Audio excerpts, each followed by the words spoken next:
Hello, my name is Phoebe Bilodeau, and today I'm talking about museum and ethics. Now, when most of us think about museums, we all think about the hit movie franchise Night at the Museum or its many sequels. What most people don't think about is how museums have actually acquired their endless collections. Some of the most important cultural artifacts today were not traded or freely given, they were stolen. Because of this fact, museums are not fully ethical, and it's important for us to question how museums have gotten their collections and whether they have the right to keep them.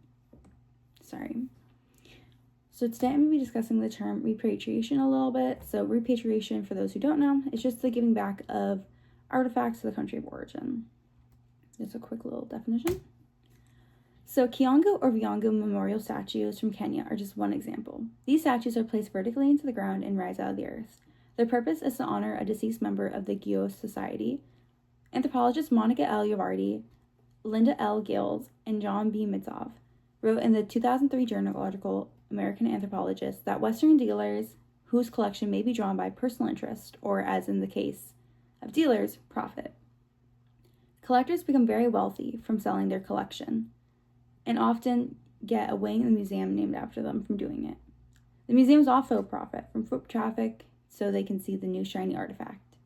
These museums hold deep meaning for the dead, and according to these authors, to uproot a Kiongu for the purpose of profit is a particularly flagrant affront to the ancestry spirits. Any institution that claim that they care about the artifacts and the cultures that they're educating the public about would be horrified to cause such a disruption. While museums can defend these actions by stating that they're just preserving culture, this is hypocritical. According to the 2021 Repatriation of Cultural Artifacts by museum manager Bethany Grove, these Western institutions still debate over who is the best caretaker and who is qualified to claim these artifacts. Preservation means nothing if the people who created them have lost their rights to cultural items.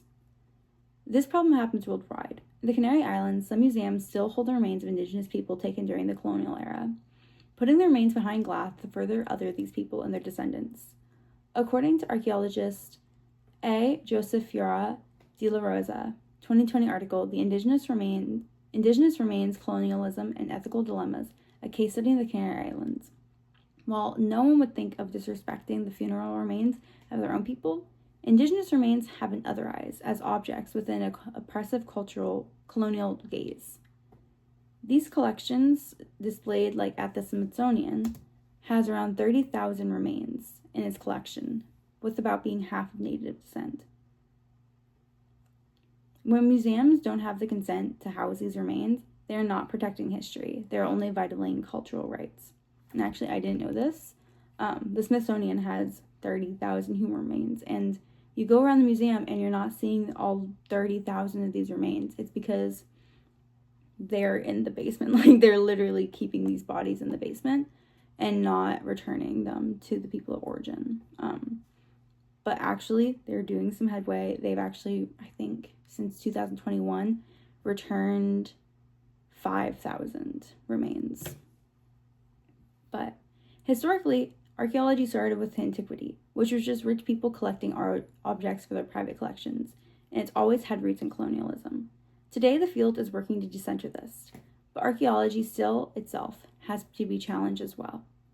According to T.D. Schneider and Catherine Hayes, in the 2020 article, Epistemic Colonialism, Is It Possible to Decolonize Archaeology? Discussion with our colleagues returned to our focus to these broader structures in need of undisciplining, for it is not archaeology in need of change. In academic settings, scholars committed to decolonial work feel the resistance of departments in promotion and tenure communities to accept the balance that is required to support equitable community collaboration, despite universities publicly claiming to support it. It's clear that some people are trying to do the work, but as a whole, they're getting pushback. And I think that we all need to support repatriation and support these people who are trying to do the work with these communities, because they shouldn't have to ask permission to practice their own culture. Museums will always be a valuable space for learning, but it's important for these institutions to take responsibility for the harm that they have perpetuated. Ethical change begins with a discussion within the communities they've harmed and with repatriation. When visitors go to any of the other over 35,000 museums currently in the United States, we must ask ourselves some important questions. Who created this? Who lost access to these artifacts? And do the people who created these objects want them back? Here is my works cited page. Thank you guys so much for listening.